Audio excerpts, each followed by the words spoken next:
Welcome to the final module of the Why Choose Your Business? Insights into Demonstrating Your Value and the Tendering Process. I am Nikki Sluter from the Department of State Development, Infrastructure, Local Government and Planning, Central Queensland Regional Office. In this module, I will go through a review of the key learnings from the previous modules and talk about how to be visible to your potential buyers and customers. Information provided in this session is general in nature. This slide provides our disclaimer if you'd like to pause to read through it. The question and answer function is enabled for you to log your questions throughout the presentations. We will answer your questions via email and or phone within 2 business days.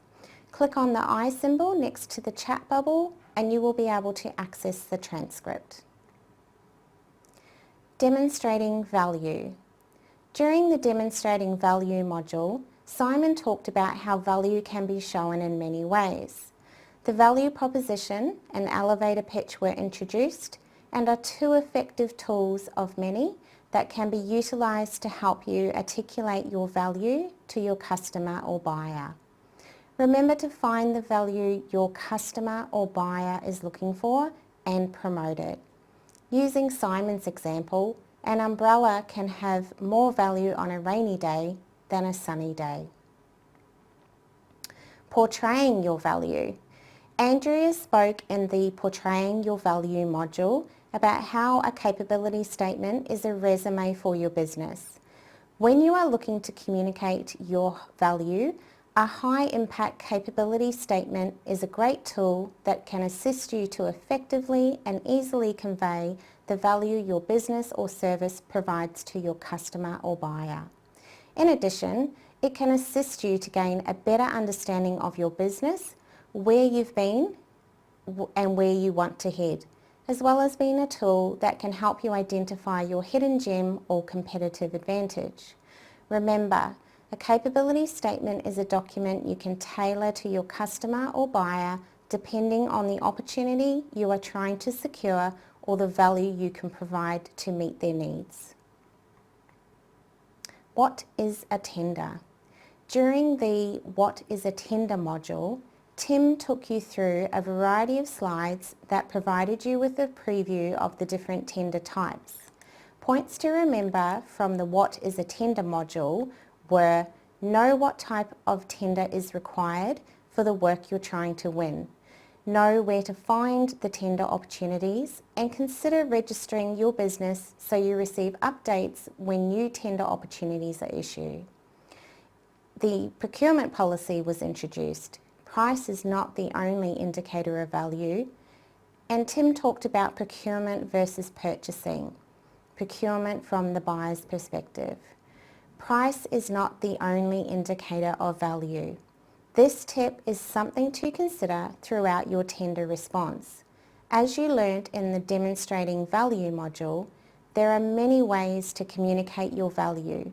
So as you write your tender response, consider how you can communicate your value, and remember, price is not the only indicator of value. Fine-tuning your tender response. In the Fine-tuning your tender response module, Michael went through a range of tips on how you can maximise your tender response. Some of the key points to remember were: plan early. Another key tip that will help you in many ways. Once you know what is required and the timeframes for the tender response, including any mandatory sessions, you can make the decision as to whether you will bid or not bid for the opportunity. Do you have the time? Can you meet the requirements? Is it where your business is heading? Mandatory requirements. A lot of tenders will have mandatory requirements clearly labelled. However, if you go through the document and highlight all of the must, will and shall words throughout, then tick them off as you address them in your tender response, you more than likely have addressed all of the tenderer's mandatory requirements for the opportunity. Guiding rules. Submit in the format requested. This can seem a minor point. However, it can be the first reason your tender response is marked non-conforming and not considered any further.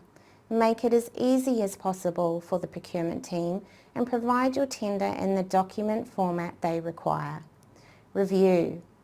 Have another person read through what you have written so they can provide feedback and spot any issues you might not be seeing because you haven't been immersed in your response.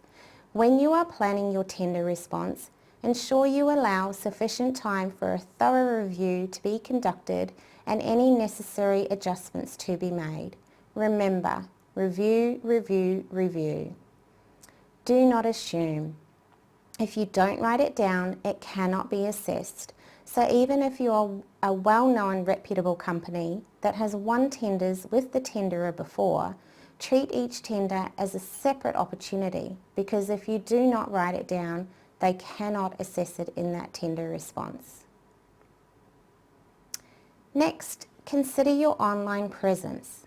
Is it easy to find, up to date, and does it reflect the current scope of your business? A website that is well designed and easy to use will help your business stand out. Social media can help you to connect, engage, and build stronger relationships with your existing customers, assist you to attract new customers, and enable you to regularly update your customers about your business successes, products, and services. If you are handing out your capability statement or submitting tenders, buyers or customers are most likely looking at your company's online presence to do some high-level checking that what you have written is correct. Handy hint: do an online search on your company and see what comes up. Is there anything in those initial search results that you don't want the buyer or customer to see? There are a number of online opportunities, as you can see from this slide. Think strategically and consider which will be the most beneficial for your business to pursue. ICN has a range of projects and buyers often utilise their services to search for suppliers. Having a profile on the ICN Gateway can provide you with exposure to work opportunities and enable you to submit expressions of interest for any relevant projects. As mentioned previously, registering on tender websites can provide you with opportunities to be notified when new tender opportunities are issued. Pre-qualification is required for some departments depending on the type of opportunities you are trying to secure. So find out what is required and complete any relevant pre-qualification for your business. Connect with your local Queensland Government Regional Office, local council, and consider attending any networking or briefing sessions that might be offered in your location. These short modules have provided you with a small snapshot of what you can learn in our full workshops. The Capability Statement workshop expands on the information Simon and Andrea shared in the Demonstrating Value and Portraying Your Value modules. This 4-hour interactive workshop can help your business stand out from the crowd and improve your chances of securing contracts. It provides information on why a capability statement is important, how to use your capability statement to market your product or service, or to accompany contract tender submissions, best practice fundamentals for developing and drafting a powerful capability statement, and how to access the latest information on Queensland's supply chain opportunities. The Tendering for Business workshop expands on the information Tim and Michael shared in the What is a Tender and Fine-Tuning Your Tender Response modules. This 4-hour interactive workshop can assist you to write an effective tender response that outlines the expertise, experience, and value-add activities of your business to the procurement managers who are responsible for assessing if you are the right fit for their supply chain. Information provided in this workshop includes how to interpret tender documentation, how to prepare responses to key criteria, understanding the importance of non-price versus price criteria, common pitfalls and traps, practical examples of how other businesses have responded to key criteria, where to look for current and upcoming tender opportunities, how to conduct market research to maximise your chances of success, and how tenders are evaluated. If you don't have 4 hours available to attend our workshop, you may be interested in our shorter 1-hour presentations. The top 10 tips for tendering presentation can improve your approach to tendering. From planning your response to submitting your tender, this presentation will give you more information on the top 10 tips to tendering. The online capability statement presentation is designed to provide you with an overview of capability statements and some tips to help you get started writing your statement. The department has offices throughout Queensland, so if you are interested in attending one of our workshops, require further assistance, or if you have any questions from the topics raised in the Why Choose Your Business, Insights into Demonstrating Your Value and the Tendering Process modules, please get in touch with us via the workshops at dsdilgp.qld.gov.au email. An officer from your region will be in contact with you. Thank you for your time.